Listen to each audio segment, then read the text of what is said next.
चलिए हम लोग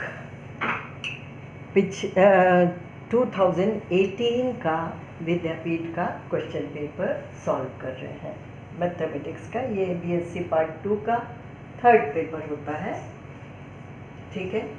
तो लास्ट लेक्चर में मैंने उसका ए और बी पार्ट सॉल्व किया था, उम्मीद है आप लोगों को समझ आया होगा। आज मैं उसका सी और डी पार्ट कर रही हूँ, लेकिन आज मैंने थोड़ा सा चेंज कर दिया है। पहले डी करूँगी, उसके बाद सी करूँगी। कोई फ़र्क नहीं पड़ता, क्वेश्चन के मार्क्स उतने ही हैं। आप पहले डी भी कर सकते हो, आप ई भी कर सकते हो, जो मर्ज़ी कर सकते हो। तो मेरा टारगेट होता है हर बार हर लेक्चर में 2 पार्ट करूँ, तो इसमें मेरा सी और डी मैं कवर करने जा रही हूँ। तो डी पार्ट देख लीजिए। डी पार्ट में सिंपल है, सीधे सीधे आपसे पूछा गया है right Kepler's laws of motion. तो केपलर एक साइंटिस्ट थे, एस्ट्रोनॉमर थे, मैथमेटिशियन थे। 1600 में उन्होंने 3 लॉज प्लैनेटरी मोशन के दिए। वो बहुत ज़बरदस्त ऑब्जर्वेशन करते थे, पूरे वक्त सितारों का घूमना, चलना, मूवमेंट देखते रहते थे, नोट्स बनाते रहते थे और फाइनली उन्होंने ये 3 लॉज दी। आपको एग्ज़ाम में तो सिर्फ इतना ही लिखना है, लेकिन अगर आपको थोड़ा डेप्थ में जाना है, जानकारी चाहते हैं, तो मैंने इस पे एक सेपरेट वीडियो बनाया हुआ है।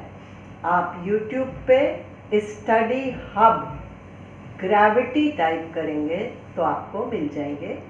वहाँ पे मैंने सारे मैथमेटिशियंस, कई सारे मैथमेटिशियंस का पूरा हिस्टोरिकल बैकग्राउंड और पूरी थेरीज, लॉज ऑफ मोशन कैसे डिस्कवर हुए, ये सब बताया हुआ है, ठीक है।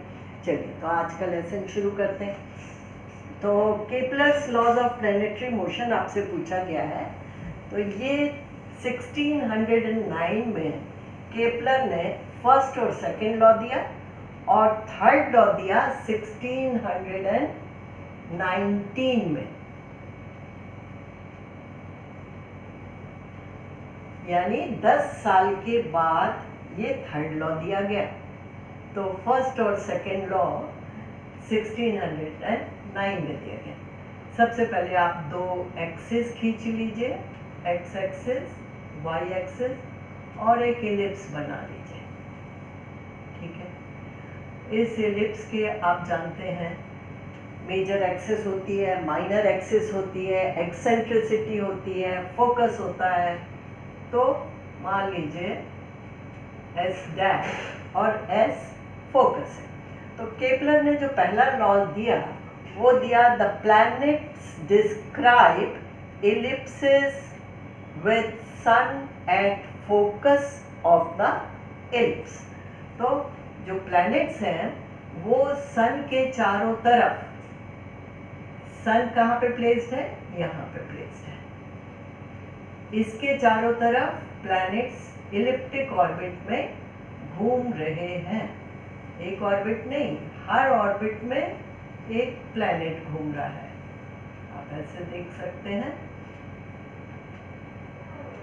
तो इलिप्टिक ऑर्बिट में प्लैनेट्स घूम रहे हैं और अर्थ भी हमारी एक प्लैनेट है। तो मान लेते हैं कि ये अर्थ है और इसके बाहर भी ऑर्बिट्स हैं, अंदर भी ऑर्बिट्स हैं, ठीक है। तो इस अर्थ का मोशन सन के चारों तरफ इलिप्टिक ऑर्बिट में होता है। ये चीज़ पहले लॉ में दी गई है। The planets describe ellipses with sun at focus of the ellipse, ठीक है। तो ये तो हो गई पहले लॉ की बात। दूसरा लॉ क्या है? दूसरा लॉ कहता है planets describes equal areas in equal time. चलिए इसका मतलब क्या हुआ? Planet describes equal areas in equal time, अगर आप ये पोजीशन ले रहे हैं किसी टाइम t पे, मान लीजिए आपका अर्थ या आपका प्लैनेट यहाँ है, एक दूसरे time t plus delta t पे वो यहाँ आ गया, ठीक है। तो जो एरिया उसने कवर किया वो कितने टाइम में किया, डेल्टा t टाइम में ट्रायंगल का एरिया जो होगा उतना एरिया उसने कवर किया। तो अगले डेल्टा t टाइम में वो फिर उतना ही एरिया कवर करेगा। बात समझ में आ रही है? प्लैनेट की ये पोजीशन है एट टाइम t, ये पोजीशन है at time t plus delta t। इसका मतलब ये हुआ कि डेल्टा t टाइम में प्लैनेट ने इतना एरिया कवर किया, एरिया ऑफ दिस ट्रायंगल। तो अगले डेल्टा t टाइम में फिर वो जो एरिया कवर करेगा उसको अगर आप कैलकुलेट करेंगे तो वो इसके बराबर होगा। फिर अगले डेल्टा t टाइम में जो कवर करेगा वो उसके बराबर होगा। तो इसका ये मतलब हुआ, planets describes equal areas in equal time. उम्मीद है समझ आ गया होगा। अब तीसरा लॉ जैसा मैंने पहले बताया, ये 1619 में 10 साल के बाद उन्होंने दिया, और इसमें फिर बाद में थोड़ा सा और भी एडवांसमेंट हुआ है, लेकिन उसकी आपको ज़रूरत नहीं है। आपको सिर्फ ये 3 लॉज ऑफ मोशन जानना चाहिए, और ये शॉर्ट नोट है तो आपको सिर्फ इतना ही लिखना है। थर्ड लॉ कहता है the squares of the periodic times are proportional to the cubes of the major axis.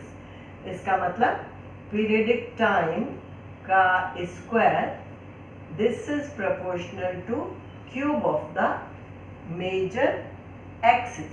अब आप जानते हैं ये आपकी मेजर एक्सिस है, ये आपकी माइनर एक्सिस है, तो ए क्या है, सेमी मेजर एक्सिस। तो square of the periodic time, अब ये जान लीजिए कि पीरियडिक टाइम क्या होता है।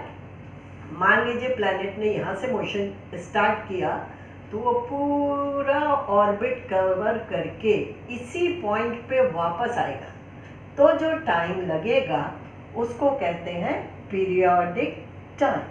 तो पीरियोडिक टाइम का स्क्वायर प्रोपोर्शनल होगा a क्यूब के, जहाँ a मेजर एक्सिस है, ठीक है।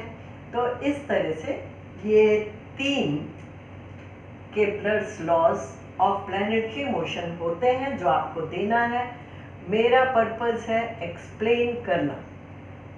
लॉज आपको किसी भी बुक में, टेक्स्ट बुक में मिल जाएंगे लिखे हुए, लेकिन इनको समझने की कोशिश करिए।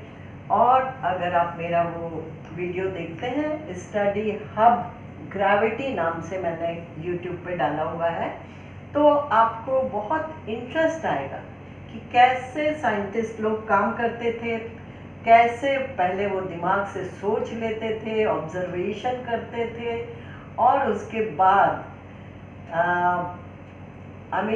फिलोसॉफिकल थिंकिंग होती थी, फिर मैथमेटिक्स में कन्वर्ट होती थी। तो ये बहुत इंटरेस्टिंग फैक्ट है।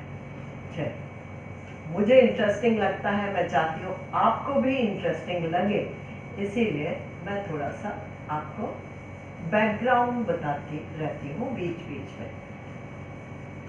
ये यहाँ पे आपको मिल जाएगा अगर आपको इंटरेस्ट वाकई आए तो।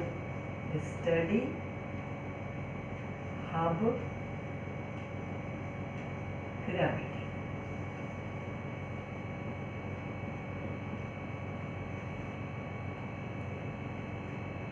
इसको आप YouTube पे टाइप करेंगे तो आपको डिटेल्स और जानकारी मिल जाएगी। पूरे लॉज ऑफ मोशन कैसे आए, कैसे कैसे साइंटिस्ट लोगों ने सोचा, अप टू आइंस्टीन। वहाँ पे मैंने इसको कवर किया, हिस्टोरिकल बैकग्राउंड को कवर किया। चलिए अब नेक्स्ट, ये तो हमने कर दिया डी पार्ट। अब हम आते हैं सी पे। सी क्या है देख लेते हैं। सी में आपसे पूछा गया है define simple harmonic motion and find its periodic time. तो हमें सिंपल हार्मोनिक मोशन डिफाइन करना है और पीरियडिक टाइम को निकालना है। चलिए निकालते हैं, डिफाइन करते हैं पहले।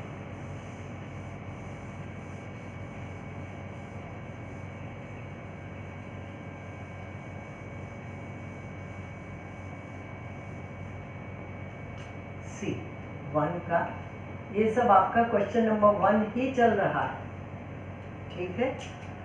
क्वेश्चन नंबर 1 में मैंने आपको बताया हुआ है 10 पार्ट्स होते हैं। तो सी में है डिफाइन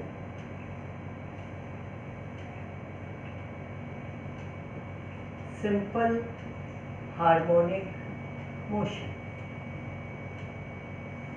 सिंपल हार्मोनिक मोशन को इस तरह से भी लिखा जाता है, find an expression for periodic time. Find an expression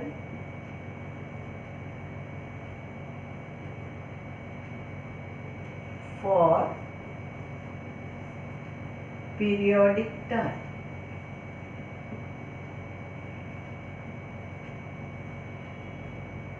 तो सबसे पहले तो डेफिनेशन देख लीजिए, सॉल्यूशन। अब जैसा मैंने आपको बताया हुआ है, डेफिनेशन भी आपको बहुत आसानी से मिल जाएगी। डेफिनेशन क्या है? A particle is set to execute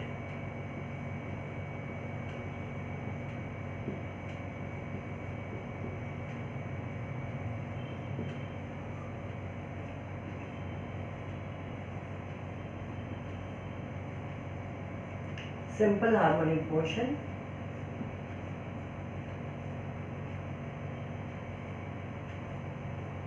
if it moves in a straight line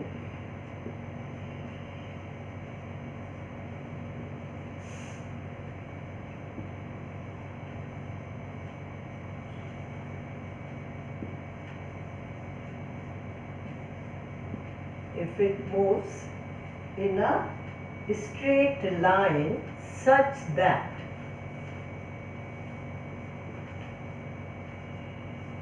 एक स्ट्रेट लाइन में मोशन हो रहा है, such that its acceleration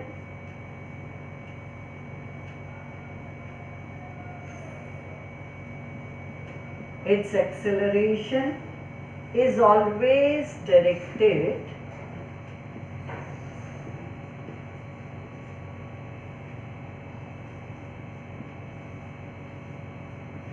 towards a fixed point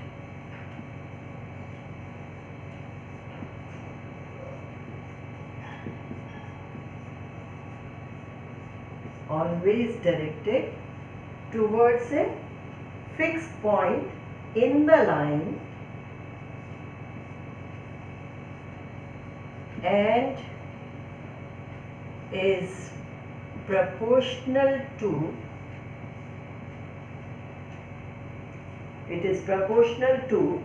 the distance of the particle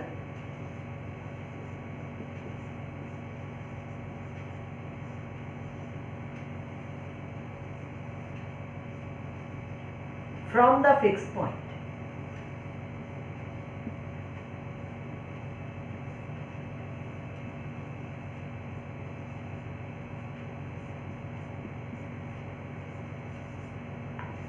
तो पहले इस डेफिनेशन को समझ लेते हैं, फिर हम पीरियडिक टाइम का एक्सप्रेशन कैलकुलेट करेंगे। देखिए क्या कह रहा है, particle is set to execute simple harmonic motion if it moves in a straight line such that, मान लीजिए एक पार्टिकल है एक, और वो इस स्ट्रेट लाइन में मूव करता है। ये आपका ए डैश है, ये आपका ए है। So a particle moves in a straight line such that its acceleration is always directed towards a fixed point। तो ये आपका फिक्स पॉइंट है, फिक्स पॉइंट है O, towards a fixed point। Particle यहाँ से मोशन शुरू करता है। मान लीजिए किसी पर्टिकुलर टाइम t पे पार्टिकल P तक पहुंचा, ठीक है। तो ये पार्टिकल क्यों मूव कर रहा है? यहाँ जब पार्टिकल स्टार्ट कर रहा है मोशन, तो इसकी वेलोसिटी यहाँ पे 0 है। इसकी डिस्टेंस मान लीजिए OA इज A, इसकी डिस्टेंस A है और टाइम 0 है, ठीक है। यहाँ से पार्टिकल ने चलना शुरू किया। अब चलना क्यों शुरू किया? सबसे इम्पोर्टेंट बात यही है कि जब उसके पास कोई वेलोसिटी ही नहीं है तो वो क्यों चलेगा? वो उसके ऊपर एक फोर्स लग रहा है जो उसको ओरिजिन की तरफ खींच रहा है, और यूनिट मास पार्टिकल है, तो जो पार्टिकल है वो इसकी तरफ जाएगा due to acceleration। Acceleration is always directed towards this fixed point in the line, और ये जो acceleration है it is proportional to the distance of the particle from the fixed point। अगर हम OP को x ले लें, अगर हम OP को x ले लें किसी पर्टिकुलर टाइम t पे, तो क्या हो जाएगा? उस पार्टिकल की वेलोसिटी यहाँ पे x डॉट हो जाएगी, और वो पार्टिकल मोशन में क्यों आया? क्योंकि उसके पास एक एक्सेलरेशन है, एक फोर्स है जो उसको ओरिजिन की तरफ खींच रहा था। तो dx by dt उसकी वेलोसिटी होगी, जिसको हम लोग x डॉट भी लिखते हैं, और एक्सेलरेशन होगा d2x by dt स्क्वायर।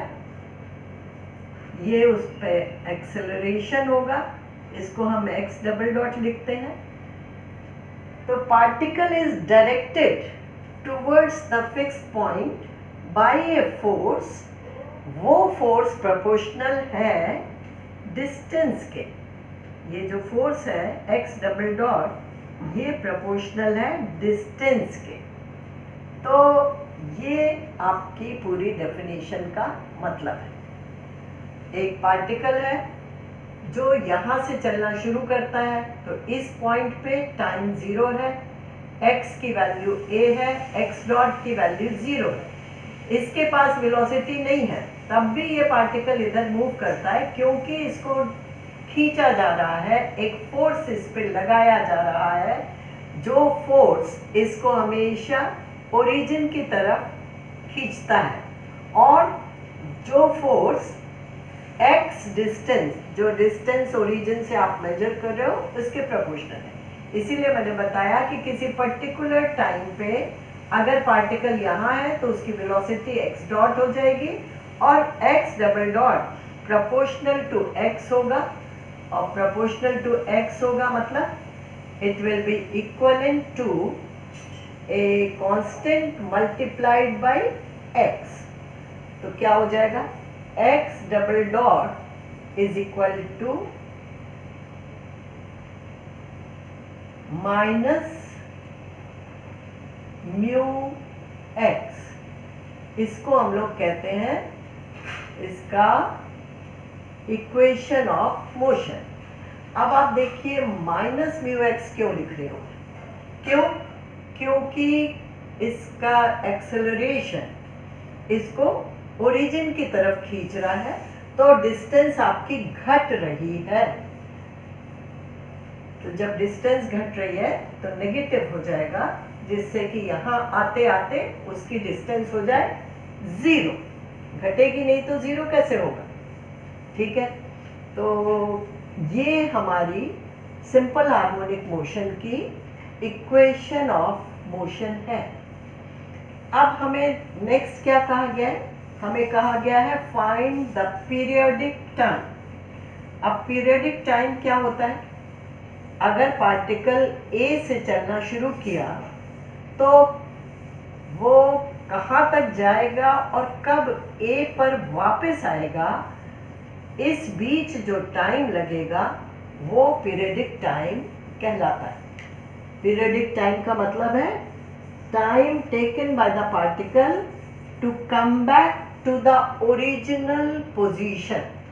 तो हमारे पार्टिकल ने चलना यहाँ से शुरू किया है, तो इसी पॉइंट पे वो वापस आएगा, तो यहाँ से यहाँ तक जाएगा, यहाँ से यहाँ तक आएगा। ये टाइम पीरियोडिक टाइम कहलाता है। अब यहाँ से यहाँ तक क्यों जाएगा, ये तो पूरा आपको आर्टिकल में बताया जाता है। क्योंकि यहाँ से यहाँ तक आया तो इसके ऊपर एक्सेलरेशन काम कर रहा था, यहाँ पे उसका एक्सेलरेशन 0 हो गया, क्योंकि एक्सेलरेशन तो x के प्रोपोर्शनल है।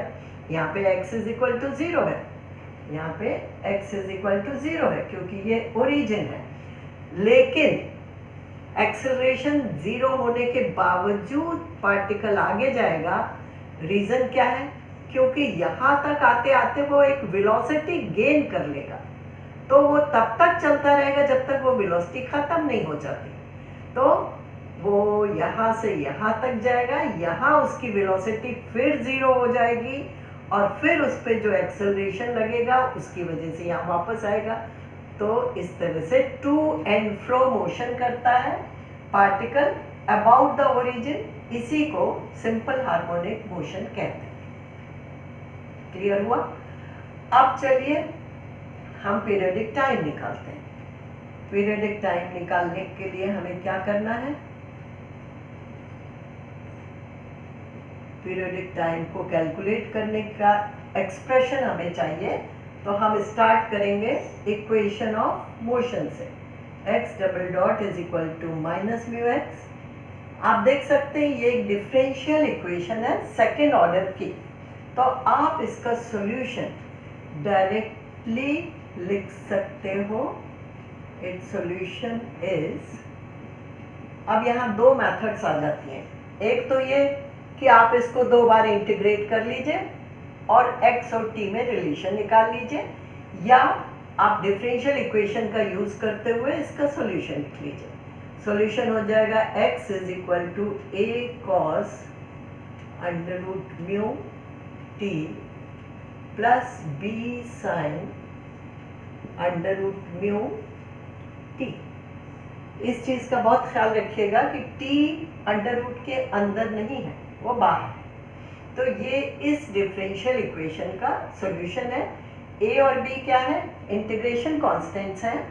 तो इन दोनों को कैलकुलेट करने के लिए हम इसको एक बार और डिफरेंशिएट करेंगे और फिर डिफरेंशिएट करेंगे तो आ जाएगा x dot is equal to minus a under root mu sine under root mu t plus b under root mu cos under root mu t। ठीक है, तो ये तो इस डिफरेंशियल को, इस इक्वेशन को जब हमने डिफरेंशिएट किया विथ रिस्पेक्ट टू टाइम तो हमें ये इक्वेशन मिली। अब हमारे पास ये डिस्टेंस टाइम रिलेशनशिप है और वेलोसिटी टाइम रिलेशनशिप है। इनमें हम ओरिजिनल कंडीशंस रखेंगे। क्या है original conditions? x dot is 0 जब पार्टिकल ओरिजिन पे है, तो x डॉट 0 है। इनिशियल कंडीशंस कहना चाहिए। x dot is 0, x is a and t is 0. Put these initial conditions in these two equations. तो जब आप इसमें रखोगे तो क्या आ जाएगा, a is equal to capital A cos under root mu t, मतलब cos 0। cos 0 क्या होता है, 1, और sin 0 0। तो ये सेकेंड टर्म आपका 0 आ गया। तो यहाँ से आपको कैपिटल A की वैल्यू मिल गई इस इक्वेशन से। अब आप इस इक्वेशन में रखिए तो आपका x डॉट 0 हो जाएगा, राइट हैंड साइड में sin 0 0 हो गया, cos 0 1 हो गया। तो इससे आपको क्या मिला, 0 is equal to b under root mu. आप जानते हो अंडर रूट म्यू तो 0 हो नहीं सकता, तो फिर कौन 0 होगा, b 0 होगा। तो this will imply a is equal to small a, b is equal to 0। तो जब आप इनको यहां रखोगे तो आपका आ जाएगा small x is equal to small a cos under root mu t. ये आपका रिलेशन आ गया x और t में। तो ये आपका सिंपल हार्मोनिक मोशन में x और t में रिलेशन आ गया। चलिए हम यहीं से पीरियडिक टाइम निकाल लेते हैं। पीरियडिक टाइम हम पहले कैलकुलेट करेंगे A से O तक। तो O पे क्या कंडीशन है, मान लीजिए time taken from A to O, मान लीजिए ये T1 है, ठीक है। तो हमें क्या रखना पड़ेगा, O पे x इज 0, 0 is equal to A cos under root mu T1, ठीक है। तो क्या हो जाएगा,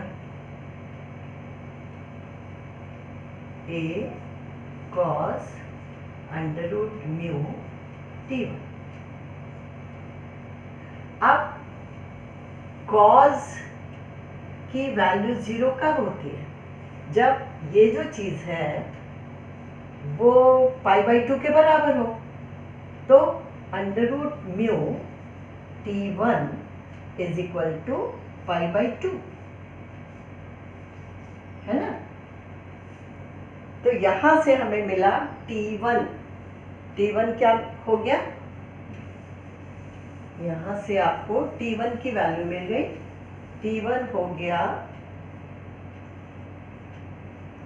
π/2 under root mu,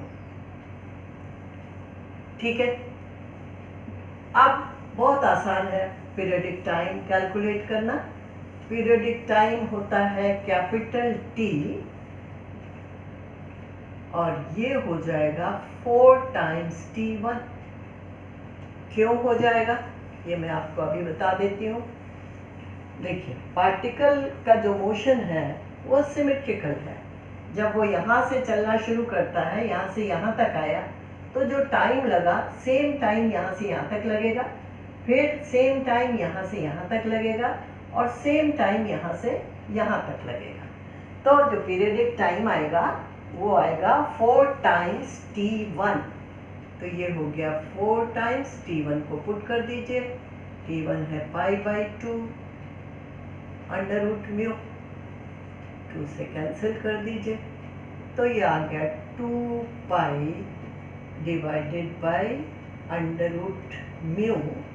this is the final result, the expression for periodic time. It is capital T is equal to 2π divided by under root mu. तो इस तरह से आपके आज फिर 2 पार्ट मैंने करे हैं। पहले D किया है, फिर C किया है। एक बार रिवाइज कर लीजिए क्या किया आपने। सिंपल हार्मोनिक मोशन की डेफिनेशन, जो आपको हर किताब में मिल जाएगी, हर जगह सेम है, लेकिन उसका एक्सप्लेनेशन मैं बता रही हूँ और वो ज़्यादा ज़रूरी चीज़ है। ठीक है, उसका एक्सप्लेनेशन क्या है? एक पार्टिकल मूव करता है एक स्ट्रेट लाइन में और उस पार्टिकल के ऊपर एक फोर्स लगा हुआ है जो उसको उसी लाइन में एक फिक्स पॉइंट की तरफ खींचता है।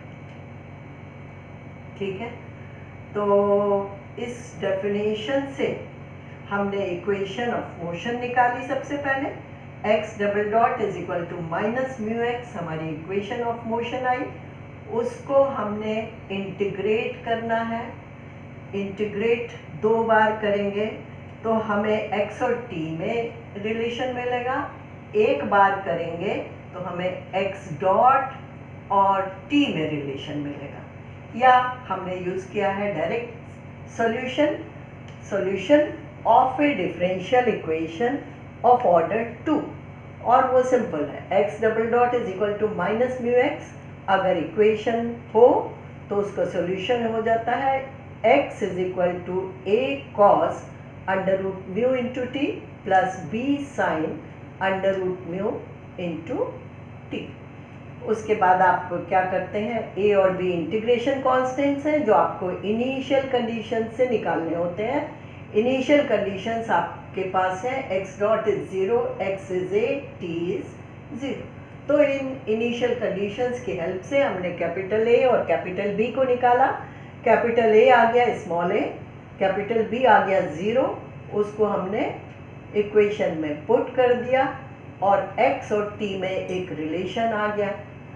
अब हमें फाइनली निकालना था पीरियडिक टाइम, तो उसको हम किसी भी पॉइंट से किसी भी पॉइंट तक का टाइम हम कैलकुलेट कर ले सकते हैं। अगर हमारे पास x और t में रिलेशन है तो हमने x को 0 रख दिया और यहाँ से यहाँ तक का टाइम को t1 रख दिया और उस t1 को कैलकुलेट कर लिया। और फाइनली मैंने आपको बताया कि पीरियडिक टाइम इसका 4 गुना होगा। क्यों 4 गुना होगा? क्योंकि यहाँ से यहाँ तक का जो टाइम लगा सेम टाइम यहाँ से यहाँ तक लगेगा, सेम टाइम यहाँ से यहाँ तक लगेगा और यहाँ से यहाँ तक लगेगा। और पार्टिकल क्यों मूव करेगा ये भी मैंने आपको बता दिया। तो पीरियडिक टाइम आ गया है 2 pi divided by under root mu. That's all for today. Next में हम लोग अगले 2 पार्ट कवर करेंगे। ये हो गया C और D, अब E और F करेंगे।